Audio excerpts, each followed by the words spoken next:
सत साहिब। परमपिता परमात्मा कबीर जी की असीम कृपा से बच्चों, आज हमारे अंदर अपने घर जाने की प्रबल प्रेरणा हुई है। बच्चों, कोई भी काम है उसकी विशेष जानकारी होने के बाद उसमें रुचि बनती है। किसी प्रकार अब हमें पता चला है कि इस लोक में हम गलत स्थान पर रह रहे हैं, और आपको यह भी याद दिलाया जाता है कि ये शरीर नहीं रहेगा। जिस परिवार को देखकर हम खूब खुश हैं और होना भी चाहिए, पर ये साथ कितने दिन का है यो तक भी ध्यान देते नहीं। इसके ध्यान ना देने से हम जन्म और मरण के इस महान कष्ट को भोग रहे हैं, इस महान कष्ट को झेल रहे हैं। अभी तक कोई इस तरह सच्चाई कहने वाला नहीं था। जैसे कोई यूं कह देता ना कि भाई ऐसे ऐसे हो सकता है, मृत्यु हो जाएगी, तो यूं कहा करते भाई, तो भाई ये बात ना बोला मृत्यु हो जाएगी, अच्छी बात बता। यानी यूं कहना बुरी बात मानने थे कि मुंह ना कह मौत भी हो जाएगी, कभी संसार भी छोड़ना पड़ेगा। यानी इस सच्चाई को अवॉइड करने की चेष्टा करते थे। तो बच्चों, कबूतर क्या करता है, जब बिल्ली निकट आ जाती है वो डर जाता है, उड़ने की बजाय आंखें बंद कर लेता है और सोच लेता है खतरा टल गया, तो वो उसकी गर्दन मरोड़ के खा जाती है। अब आंखें बंद करें काम नहीं चलेगा, ये तो खोलनी पड़ेगी, हिम्मत करनी पड़ेगी, यहां से उड़ना पड़ेगा, काल से बचना पड़ेगा। पहले जैसे 12 कबीर पंथ चले हैं, उससे पहले ये हिंदू धर्म, उसके बाद ये यहूदी धर्म, ईसाई धर्म, फिर मुसलमान धर्म, जैन धर्म, और ये 12 पंथ, इनमें ज्ञान तो बताया जाता था कि भक्ति कर लो, नहीं तो 84 लाख योनियों में जाना पड़ेगा, पशु पक्षी बनना पड़ेगा। और आत्मा डरती भी थी, भक्ति के लिए प्रेरित भी होती थी, लेकिन वो भक्ति शास्त्र विरुद्ध थी, शास्त्र में प्रमाणित नहीं थी, और वो ज्ञान भी शास्त्र प्रमाणित नहीं था। श्रीमद् भगवत गीता अध्याय 16 श्लोक 23 में स्पष्ट किया है कि शास्त्र विधि को त्याग कर जो अपनी मर्जी से मनमाना आचरण करते हैं अपनी इच्छा से, उनको न सुख होता है, न कोई सिद्धि प्राप्त होती है, और न ही उनकी गति होती है। या तो ये कहो कि गीता गलत और ये झूठे गुरु सच्चे, इनमें से एक को रिजेक्ट करना पड़ेगा। लेकिन गीता को कोई रिजेक्ट कर नहीं सकेगा, आखिर में इन झूठे गुरुओं को त्यागना पड़ेगा। बच्चों, परमात्मा के पाने के लिए, उस सुख को प्राप्त करने के लिए कितने कितने कष्ट झेले हम महापुरुषों ने, हमने भी उठाए। हम ऋषि बने, ऋषि बनकर कठिन साधनाएं की, जैसा लोकवेद दंत कथाएं सुना करते थे, उसके आधार पर सिद्धियां आ गई, सिद्धियां दिखा कर प्रसिद्धि होगी, उस प्रसिद्धि के ऊपर हम प्रसिद्ध हो गए और खूब महर्षि प्रसिद्ध हो गए। अब पता चला वो प्रसिद्धि कैसी थी, जैसे आपको राबिया का प्रमाण बताया, 4 साल की ठीक साधना से ऐसे ऐसे चमत्कार भी हो गए, मक्का उठ के आ गया, लेकिन भविष्य जीरो हो गया उसका, सिर भी काट दिया, इतनी प्रेरित थी भगवान के प्रति, लेकिन नथिंग, कुछ नहीं हुआ। काम तो अब बनेगा जब बनवाया जाता है। गरीब ये जीवन सफल है, जब लग राम रटंत, देखोरी को जाने दे, भरम पड़े हैं पंथ। इस मनुष्य जीवन की सफलता उसी की है जो परमात्मा का भजन करते हैं, अन्यथा इसका कोई यूज नहीं। पशु पक्षी का भी ऐसा ही जीवन है, ऐसे ही कर्म वो करते हैं, खाना पीना, टट्टी जाना, बच्चे उत्पन्न करना, बच्चों के लिए फिर सारा दिन भटक के उनका पोषण करना, फिर मर जाना। ये कोई जीवन है? इस ज्ञान से आपके अंदर जो गलत प्रेरणा भरी हुई है वो काल द्वारा भरी गई है, बहुत प्रबल है, वो सामान्य नहीं है। अब जैसे किसी को बुखार हो जाता है तो उसके बस की बात नहीं वो नॉर्मल हो जा, तो उसके लिए औषधि की आवश्यकता पड़ती है, और जब नॉर्मल हो जाएगा फिर सारे काम ठीक करेगा। इसी प्रकार ये आपके बस की बात नहीं है जो आप जिस व्यवस्था में लग रहे हो। ये इस ज्ञान से, इस भक्ति से आपका ये अज्ञान हटेगा, ये जिससे प्रभावित हो बुखार हटेगा, फिर आपकी लगन अदब से बनेगी, अलग से बनेगी। अगर ये भाव नहीं बना तो क्या ये जीवन अच्छा है जो आप जी रहे हो? कोटि जन्म तन भर में तोगे कुछ नहीं हाथ लगा रही, कुकर कुत्ता, सुकर सुअर, खर गधा, कौवा, बुगला, बता इन प्राणियों के शरीरों में असंख्यों बार कष्ट उठा लिया अपने को, असंख्यों बार, एक बार नहीं। तो क्या इस प्रोसीजर को जारी रखोगे? मेरी आत्मा तो मान नहीं रही कि आप इसको स्वीकार कर दोगे। और अब भी आपकी आंखें नहीं खुलेंगी और आपकी प्रेरणा नहीं बनेगी, तो फिर इंसान नहीं, पत्थर हो तुम, पत्थर। कोटि वर्ष करे संगत संतों की, पत्थर का दिल में क्या बीज है, चंदन बण में रंग ला दे, एक बांस बिटन भी ना सींचे। पत्थर को जल में डाल दे, कितने गहरे जल में डाल दे, कितने दिन डाले रखे, उसका कोई असर जल का नहीं होता। नहीं, जल से तो नरम होता है पदार्थ, बाहर निकालते उसको घिसा दे दूसरे पत्थर से, जो का तो चिंगारी निकलेंगी। तो पत्थर जैसे प्राणियों को किसी चीज का असर नहीं होता। ये अमृतवाणी उन पुण्यात्माओं को झंझोड़ कर रख देंगी जिनकी आंखें काल में अज्ञान से बंद कर रखी हैं। उस परम पिता के घर जाने के लिए, सुख को प्राप्त करने के लिए, गरीबदास जी बताते हैं कि मंसूर मैसूर क्यों हो गया, शरीर फांसी प्रवेश, और जाके ऊपर एती नौबत बीती।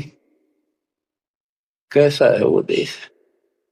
उस परमात्मा के सुख को, सतलोक की प्राप्ति के लिए, उसकी प्राप्ति के लिए टुकड़े टुकड़े शरीर करा दिया मंसूर अली जी ने, पीछे नहीं हटा। तो गरीबदास जी कहते वो सुख कितना होगा उसके लिए शरीर भी खत्म कर दिया, कोई नो प्रॉब्लम। और ये शरीर तो आपका रहेगा नहीं, गारंटीड है। इसलिए बार बार याद दिलाता हूं कि हमारे ऊपर नशा जबरदस्त कर रखा काल में। ये आपके बस की बात नहीं, ये तो ये एंटीबायोटिक आपको प्रेरित रखेंगे। तो आप भक्ति भी करोगे, बुराइयों से बचोगे, और अपने घर जाने की प्रबल इच्छा बनेगी। जहां आशा ता बासा होई, मन कर वचन सुमरिय सोई। गिरिव नरसिंह रूप सतगुरु धरा, प्रहलाद भगत के काज, हिरणाकुश को ले गया, ज्यों तीतर को बाज। परमात्मा कबीर जी ने ही नरसिंह रूप धारण किया। ये सारा श्रेय अभी तक श्री विष्णु जी उर्फ श्री कृष्ण जी को दिया जा रहा था। जो भी है परमात्मा चाहते हैं कि किसी तरह इनकी भक्ति में आस्था बनी रहे, ये किसी को मानकर भक्ति कर रहे करते रहो, उससे मिलना कुछ नहीं, पर पिछले संस्कार से मालिक उनकी मदद स्वयं करते हैं। गरीब नामा का देवल फेरा मुई जवाई गाए, पीड़ा मिट्टी संत की छान छवाई आए। कबीर साहब कहते हैं, दो दिन मेरी शरण है, ताका हूं मैं दास, दास में नौकर गुलाम, और गैल गैल ला गया तो जब तक धरती आकाश। अब नामदेव जी पिछले संस्कारी थे। परमात्मा कबीर जी कहीं भी आश्रम बना के कुछ समय के लिए रह जाते हैं, एक गुरु की भूमिका करते हैं, अपने बच्चों को वहां आसपास के क्षेत्र के बच्चों को ज्ञान सुनाते हैं। कोयल के बच्चे उस ज्ञान को सुनकर, आवाज को सुनकर परमात्मा की तरफ खिंचे आते हैं, कौवे वाले रह जाते हैं। तो उसमें रंका और बंका दोनों पति पत्नी थे। एक उनकी बेटी थी वंका। नामदेव भी उसी समय परमात्मा कबीर जी के शिष्य हुए थे, जब वो वासनपुर में लीला कर रहे थे। हम ज्ञान सुन लेते हैं, सारी बात करते हैं, पर अपनी जो पूर्व प्रेरणा है, पिछले जन्म के संस्कारों से भी हम बाज नहीं आते। अब नामदेव जी जा रहे थे, एक मंदिर में आरती हुई थी, ब्राह्मण लोग आरती कर रहे थे, और उसके ऐसी धूम चढ़ी कि वो भी मंदिर में पहुंच गया। हाथ में जूते निकाल लिए अपने, जैसे ये बजाते हैं ताल, उस तरह बजाने लग गया। घंटी बजाते हैं और बजाता बजाता आरती में मगन होकर उनके ब्राह्मणों के बीच में पहुंच गया, यानी पत्थर की मूर्ति के सामने पहुंचना चाहा। पंडितों ने पकड़ के उसको बंदर के पीछे फेंक दिया। ये शूद्र छोटी जाति का समेत जूतों आ गया, हमारा धर्म भ्रष्ट कर दिया, हमारे भगवान को इसने रुष्ट कर दिया। वो तो फिर भी पड़ा पड़ा मन की आरती कर रहा था, लो लगी थी दाता में। तो परमात्मा उस मंदिर का मुंह नामदेव की तरफ कर दिया, और पंडित पिछली साइड में खड़े घंटी बजा रहे थे। आश्चर्यचकित हुए। तो एक दिन नामदेव रंका बंका के घर गया, तो उस दिन वंका लड़की, रंका और बंका जंगल में लकड़ियां लेने गए हुए थे, पीछे और लड़की अकेली थी। वो कोई पट्टी तैयार करे थी, जैसे किसी के चोट लग जाया करे, हल्दी वगैरह लगा कर। नामदेव बोला, बहन किसको क्या हो गया, किसको चोट लगी, किसके लिए पट्टी बना रही हो? वंशा बोली, रे नामदेव तो गुरु जी ने ज्यादा दुखी ना करा कर, तो भाई मर्यादा में नहीं रहता। वहां के जरूरत थी तेरे को जाने की मंदिर में? अपना मंदिर में जाना भगवान ने अलाउड थोड़ा कर रखा है, मानता नहीं तो तेरे लिए, तेरी इज्जत रखने के लिए गुरु जी तेरे मंदिर फेर गए थे, हाथा चोट लगी भाई, उनका पट्टी बांधे। नामदेव गया, देखा तो सचमुच गुरु जी के हाथों में चोट लगी हुई है, और वंका ने पट्टी बांधी। तो बच्चों, हम भक्ति भी करते हैं, पर अपने संस्कार फिर भी कोई न कोई अड़ाए रखते हैं, ये परमात्मा को परेशान करते हैं। अब आ गया है कति पीक टाइम, अब ये बात नहीं चलेगी। पहले तो चलो को रह गए, कोई बात ना, पैर पकड़ लिए भगवान ने, तब क्या फिसल गया पैर, तो पता नहीं कहां पड़ोगे जाकर। ऐसा अजब गजब का ज्ञान दे दिया, ऐसा समाधान आपको दे दिया, और ऐसे समय में मानो श्री मालिक ने। तो आंखें खोल लो।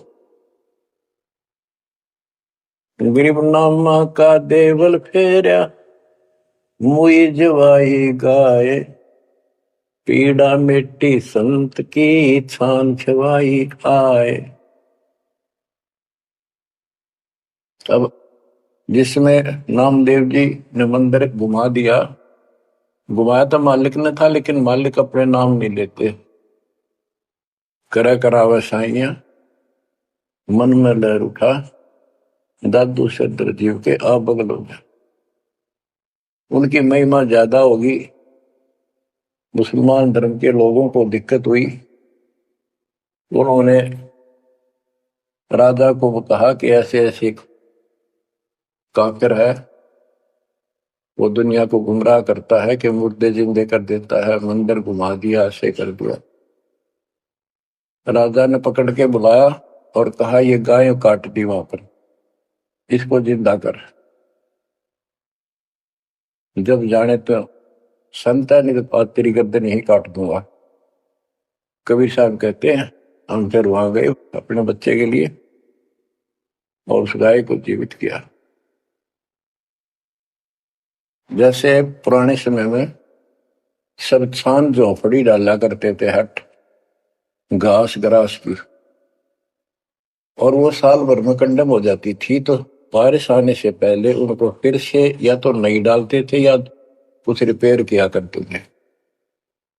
नामदेव की माता जी ने कहा बेटा अपनी छान ठीक कर ले, झोपड़ी बारिश आने वाली है, मौसम निकट है।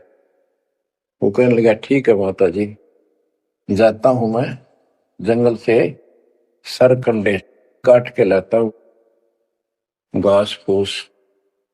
रास्ते में सत्संग हो रहा था, सत्संग सुनकर फिर वहां सेवा में लग गया। शाम होगी वापस आ गया। उसकी माँ बोली बेटा ले निकल घास फूस। माँ ऐसे ऐसे सत्संग में चला गया, ध्यान नहीं रहा। अगले दिन फिर ऐसे ही। उसकी माँ बोली भाई देख ले तो बारिश हो जाएगी, कुछ दिन सारे कपड़े भीजेंगे, अपने भीगेंगे, बहुत नुकसान हो जाएगा।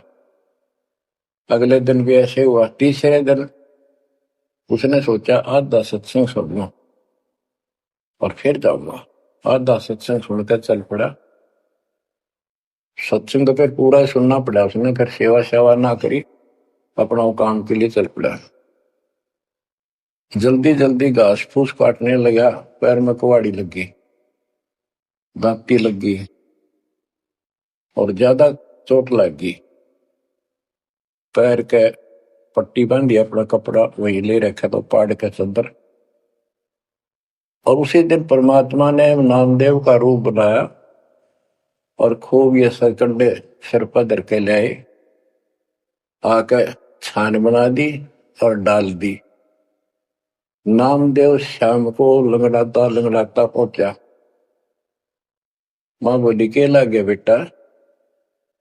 मैंने बताया माँ ऐसे ऐसे आज भी ना लड़ पाया मैं तो। माँ उस झोपड़ी से आगे पहुंच गई, बेटे को तकलीफ सी देख के क्या लग गया बेटे के। माँ माफ करिए आज भी नहीं सामान जान पाया मैं तो, वो ऐसे ऐसे बन गई मेरे साथ। कोशिश करूँ था जल्दी जल्दी काटूं, माँ दुख पाओगी। मेरे तो पैर में कुहाड़ी लगी है, दांती लगी, चोट लगी और चला भी नहीं जाता। माँ ठीक होती बनाऊंगा झोपड़ी। उसकी माँ उसके मुंह की तरफ देखे और कहा बेटा क्या बोल रहा है तू अभी तो आया था झोपड़ी खुद बना के गया, बेटा क्या कह रहे हो, ये चोट कब लगी तेरे? नामदेव निकट आया, देखा ताकि झोपड़ी बना रखी है गजब के सरकंडे लाके। ऐसे तो आसपास की तो थे भी कोनी ऐसा घास फूस। नामदेव खूब रोया बैठे। माँ भगवान थे, परमात्मा थे वो तो बच्चों जो दिन मेरी शरण है ताका हूं मैं दास, गेल गेल लग गया जब तक धरती आकाश। ये किसी जन्म में भक्ति खूब करी थी जैसे इस युग में, और इस युग के फिसले हुए भक्ति गजब की रहती है, क्योंकि यह साधना शास्त्र है। मोक्ष ना होता तब तक परमात्मा इनके साथ ठहरे।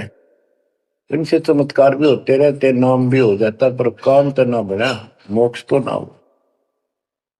तो ये जो ज्ञान आपको सुना जा रहा है, ये हर पहलू पर आपको सतर्क किया जा रहा है बच्चों। या तो इस भक्ति ने छोड़ दो, रिया कति दर्द हो जाओ, कमर कस लो, अब के पीछा छुटवाना है। ये लल्लो पत्तो बहुत होली।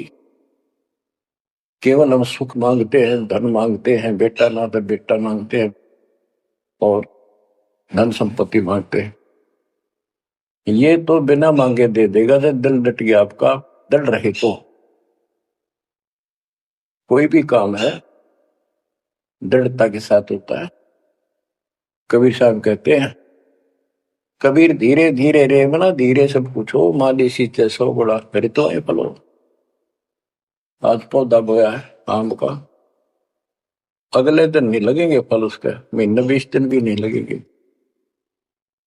वर्षों उसकी सेवा करनी पड़ेगी। एक बार पेड़ बन जाने दो, फिर देखना आपको छाया भी और फल भी इतने देगा, आप भी खाइयो, रिश्तेदारों को खिलाइयो। इसी प्रकार इस भक्ति रूपी पौधे को पेड़ बना लो। दास देख रहा है, दास ने शुरुआत जब की थी उनकी क्या स्थिति थी मेरे भक्तों की। वो डटे रहे, टिके रहे, आज हर तरह से उबारा है, संसार से न्यारा है और मोक्ष मिलेगा, जो जन्म मरण का कोड कटेगा। बच्चों, ये मूल ज्ञान है, ये तत्व ज्ञान है और ये जो ज्ञान आपको दिया जा रहा है आपके लिए वरदान होगा। ये कबीर साहब की गिफ्ट है। इस रजा को संभाल के रखियो, इसको हल्के में ना लियो बच्चों, कुर्बान हो जाओ। ये धंधे करते था सिंगन हो गए, कितना पुराना पट्टा। इसकी शरण में डट कर सत्संग सुना करो, सेवा करो और दान करो, मर्यादा का निर्वाह करो, भक्ति करो। देखना न्यारे रंग ला देगा दाता। मालिक आपको मोक्ष दे, सद्बुद्धि दे, आपको याद बनी रहे अपने घर की सत्साई।